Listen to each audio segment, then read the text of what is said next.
좋은 아침입니다. 여러분 반갑습니다. 9월 2일 금요일입니다. 우리에게 주신 하나님의 말씀 에베소서 1장 7절에서 14절까지 말씀 7절에서 14절까지 말씀 함께 보겠습니다. 우리는 그리스도 안에서 그의 은혜의 풍성함을 따라 그의 피로 말미암아 속량 곧 죄 사함을 받았느니라. 이는 그가 모든 지혜와 총명을 우리에게 넘치게 하사 그 뜻의 비밀을 우리에게 알리신 것이요 그의 기뻐하심을 따라 그리스도 안에서 때가 찬 경륜을 위하여 예정하신 것이니 하늘에 있는 것이나 땅에 있는 것이 다 그리스도 안에서 통일되게 하려 하심이라. 모든 일을 그의 뜻의 결정대로 일하시는 이의 계획을 따라 우리가 예정을 입어 그 안에서 기업이 되었으니 이는 우리가 그리스도 안에서 전부터 바라던 그의 영광의 찬송이 되게 하려 하심이라. 아멘. 하나님의 말씀입니다. 말씀을 한번 읽으시면서 잠시 묵상하시겠습니다.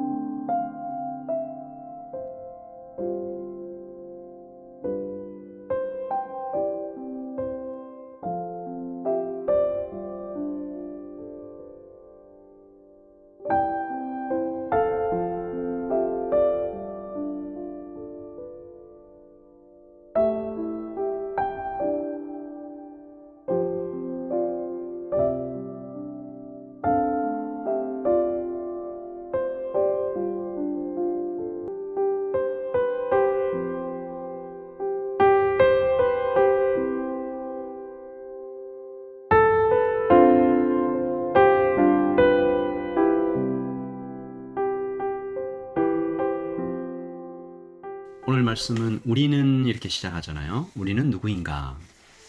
속량을 받은 사람이다 라고 되어 있죠. 우리는 7절 읽겠습니다. 우리는 그리스도 안에서 그의 은혜의 풍성함을 따라 그의 피로 말미암아 속량 곧 죄사함을 받았느니라. 이것이 우리입니다. 사도 바울과 편지를 주고받고 있는 에베소의 교인들이죠. 예수님의 피로 그리스도 안에서 죄사함을 받았다. 어떻게 죄사함을 받을 수 있을까? 우리 여기에 대해서 한번 생각해 보면서 오늘 아침을 열고 싶은데요. 하나님과의 관계가 끊어진 것을 죄라고 하잖아요. 하나님의 뜻에서 벗어난 것, 관역을 빗나갔다. 하나님과 끊어졌다. 끊어지면 죽음이죠. 생명의 근원에서 마치 전원 플러그를 이렇게 딱 빼버린 것처럼 그렇게 죽음이 찾아온다. 그러니까 저희들 이 휴대폰 쓸 때도요. 근처에 전원 플러그 없으면 하루 쓰나요? 아주 조금 남아있는 보잘것없는 생명으로 겨우겨우 살아가다가 생명의 배터리가 다 되면 죽어버리는 그런 운명으로 전락해버린다. 그러니까 사람들은 길을 쓰고 하나님과 다시 연결되고 싶어 하지요. 그래서 영원한 것, 그리고 아주 그냥 양이 많은 것, 힘이 센 것, 이런 것들을 갈망하게 됩니다. 우리가 전원이라고 말씀을 드렸는데 보이는 전원이면 빠진 플러그 이렇게 간단히 다시 꽂으면 연결하면 되겠지만 이미 죽어버린 영을 하나님과 끊어졌으니까 영이 죽어버렸어요. 이 죽어버린 영을 다시 살게 하는 것, 이게 바로 죄를 사하여 주는 것이죠. 이 간단한 일이 아닙니다. 사람이 죽어있는 유한한 생명을 가진 생명체가 죽어버리면 다시 못 살리잖아요. 그런데 지금 죄사함이라는 건요, 그냥 죽어버린 육체를 살리는 이 정도가 아니고 영원한 생명을 가진 영을 다시 살려야 되는 겁니다. 이거 어떻게 하겠어요? 그래서 영원하신 하나님이 대신 죽으셔야 했습니다. 영원한 영을 살리기 위해서는 영원하신 하나님이 그 영원의 생명을 주셔야 됐어요. 그래서 예수님이 피가 필요한 겁니다. 그러나 여기서 문제가 하나 발생하죠. 하나님은 죽으실 수가 없습니다. 그래서 하나님은 인간의 몸을 입고 이 땅에 오셨죠. 이것이 하나님의 지혜입니다. 무조건적인 하나님의 헤세드 사랑과 죄를 반드시 심판하시는 하나님의 공의를 동시에 만족하는 방법이 없었어요. 사랑이 무조건이다 하면 죄를 심판하실 수가 없고, 죄를 반드시 심판하신다 하면 무조건적인 사랑이 만족이 안 돼요. 이 둘을 동시에 만족하는 오직 하나의 방법이 십자가입니다. 사도가 이것을 깨달은 거죠. 그러니까 너무 기뻐하면서 이전에 알았던 모든 것을 다 버리고 오직 십자가의 복음 전하면서 평생을 살리라. 실제로 평생을 살았죠. 사도가 말씀드렸던 것처럼 이것은 정말 아무나 할 수 없는 아무나 깨달을 수 없는 하늘의 신비다라고 말했습니다. 우리는 이것을 어떻게 알게 됐을까요? 이것을 알게 된 것도 하나님의 은혜입니다. 오늘 8절과 9절이죠. 이는 그가 모든 지혜와 총명을 우리에게 넘치게 하사 그 뜻의 비밀을 우리에게 알리신 것이요. 아멘. 여기입니다. 어제 우리가 사도의 눈, 그런 눈을 좀 갖게 해달라고 영원한 것을 이렇게 딱 볼 줄 아는 그런 눈 갖게 해달라고 기도했었잖아요. 바로 그 눈을 열어주기 위해 지혜와 총명을 하나님께서 넘치게 채워주셨다. 그래서 깨달아 알게 되었다. 그 뜻의 비밀을. 여러분, 예수님께서 한 번 오셨죠? 다시 오실 것입니다. 그 예수님께서 다시 오실 날이 정말 가까이 왔다는 것을 느껴지잖아요. 그때가 되면 세상은 다 하나님의 품으로 돌아갈 것입니다. 이것을 사도가 통일이라는 단어로 표현했죠. 10절입니다. 하늘에 있는 것이나 땅에 있는 것이 다 그리스도 안에서 통일되게 하려 하심이라. 하나가 된다라는 거죠. 이 그리스도 안에서 통일된다라는 것은 그리스도와 연합된다라는 것의 의미죠. 그러므로 지금도 이 땅을 살아가면서 예수님과 연합되어 있는 자들은 그리스도 안에서 예수님과 이미 한 몸입니다. 그러므로 이 땅을 살아가는 모든 구원받은 사람들과 우리가 연결되어 있는 거죠. 이 연결이 공간을 초월할 뿐만 아니라 시간도 초월합니다. 그러므로 우리는 과거와 현재와 미래의 모든 성도들과 그리스도 안에서 연결되어 있습니다. 머리는 하나, 예수 그리스도를 머리로 하는 한 몸의 지체입니다. 그러므로 과거의 성도들이 걸었던 길을 우리도 걷게 될 것입니다. 고난이 있을 거예요. 모욕과 수치를 당하는 날도 있을 것입니다. 과거의 성도들은 돌에 맞고 가족을 잃는 일이 있었지만 우리는 그보다 못할지라도 그러나 각자에게 예수 믿는 것 때문에 받는 고통이 있을 거예요. 그러나 구름같이 허다한 증인들이 한 목소리로 외치는 말씀이 있잖아요. 그리스도께서 승리하셨다. 먼저 간 성도들은 그리스도와 연합된 승리의 기쁨에 동참하고 있고 우리도 우리의 인생이 다하는 날 곧 완전한 기쁨을 맛보게 될 것입니다. 이것이 우리에게 예정된 하나님의 뜻과 계획의 거의 전체적인 그림이에요. 11절 말씀 보시면 모든 일을 그의 뜻의 결정대로 일하시는 이의 계획을 따라 우리가 예정을 입어 그 안에서 기업이 되었으니 여기서 나오는 이 단어요. 예정하심. 하나님께서 우리를 예정하셨다.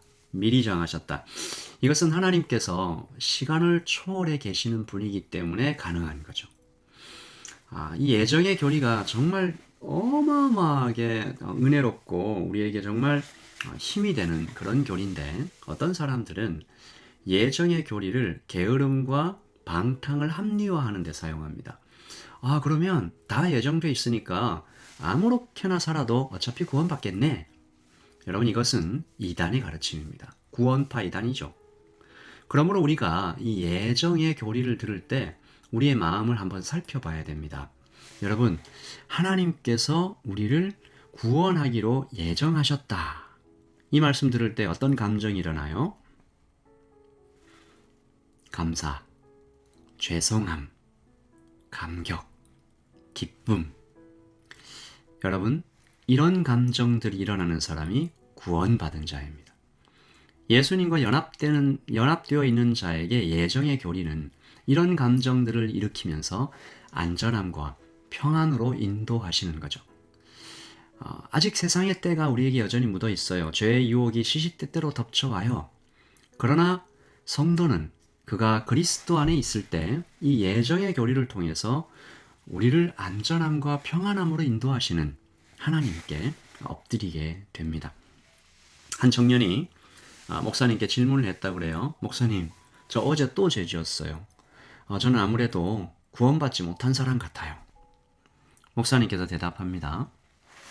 바로 그 고민이 형제가 구원받았다라는 증거입니다. 성도가 아니었다면 결코 하지 않았을 고민을 하며 살아가는 사람입니다. 그 정도는 아무것도 아니라고 말하는 사람들이 세상에 꽉 차 있는데, 성도의 양심은 작은 죄에도 민감하게 성도를 찔러오는 것입니다. 여러분, 이것이 13절에서 말하는 약속의 성령으로 인침을 받았다라는 말의 또 다른 의미입니다. 그러니까 약속의 성령께서 도장을 딱 찍어주셨다, 인치셨다라는 말은 첫 번째로는 우리에게 확신을 주시는 거죠. 그리고 두 번째는 아픔도 주십니다. 그럼 여러분, 이게 사람의 건강을 위해서 이 두 개가 다 필요한 거잖아요. 우리의 입에 상한 음식이 들어오면 토해내고, 좋은 음식이 들어오면 맛있게 먹고, 두 개 다 있어야 되잖아요. 우리의 몸이 바이러스를 만나면 아프고 열이 나야 그 열을 통해서, 그 아픔을 통해서 바이러스가 쫓겨나는 것처럼 성령께서는 죄에 아주 민감한 선한 양심의 칼을 우리 마음속에서 작동시키십니다. 오늘 아침에 우리 좀 이렇게 기도하십시다. 하나님, 감사합니다. 그리스도와 연합되게 우리를 하나 되게 하시니 감사합니다. 함께 연결된 성도와 교회를 위해서 기도합니다. 오늘이라는 시간을 살아갈 때 우리의 양심이 더욱 날카롭게 작동하기를 주님 기도합니다. 우리 제가 여러분을 위해서 한 가지 기도하고 이 아침을 시작하겠습니다. 하나님 아버지, 예정의 교리와 죄 사함의 교리를 하나님 이 말씀을 우리의 가슴 깊이 새기고 안전하게 하여 주시옵소서. 하나님 아버지, 예정함을 입은 사람이 가지는 감사와 감격과 기쁨과 죄송함과 하나님 이런 선한 감정으로 우리를 이끌어 주시고, 아버지 하나님, 우리가 죄사함을 받은 것에 대한 분명한 확신과 또한 아버지 하나님 약속의 성령으로 인치심을 받았다 하셨으니 우리 안에 선한 양심의 칼이 날카롭게 작동할 수 있도록 도와주시옵소서. 확신과 또한 선한 양심이 함께 작동하며 이 험한 세상 걸어갈 때 하나님께 더 가까이 아주 좁은 길을 걸어가는 것 같지만 이 길이 안전한 길이고 이 길이 오히려 단단한 길임을 우리가 알고 주님을 떠나지 않고 주님을 붙잡고 하나님 걸어가는 오늘 아침 우리의 인생이 되기를 소원합니다. 하나님 감사합니다. 하나님께서 죽은 영을 살리기 위해 하셔서 인간의 몸을 입고 이 땅에 오셔서 죽으시기 위하여, 죽기 위해서 오신 우리 주 예수님께 다시 한번 감사 찬양을 드립니다.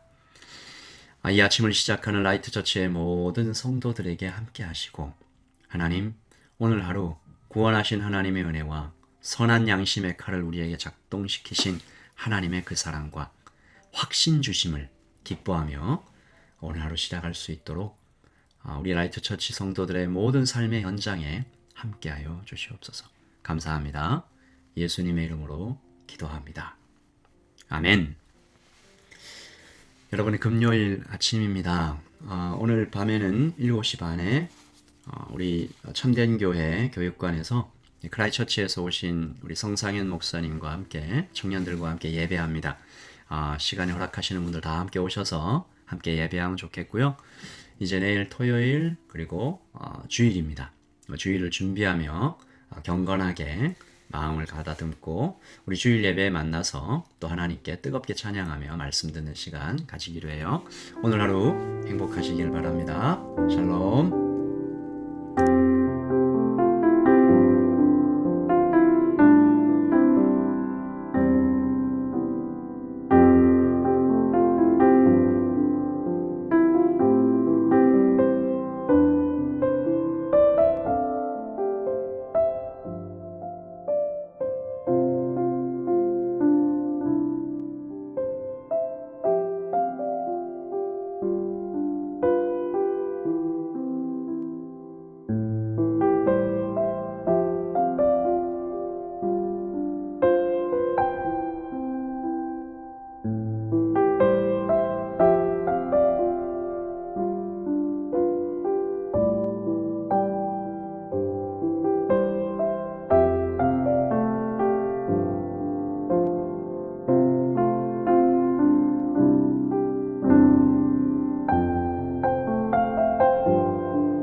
감사합니다.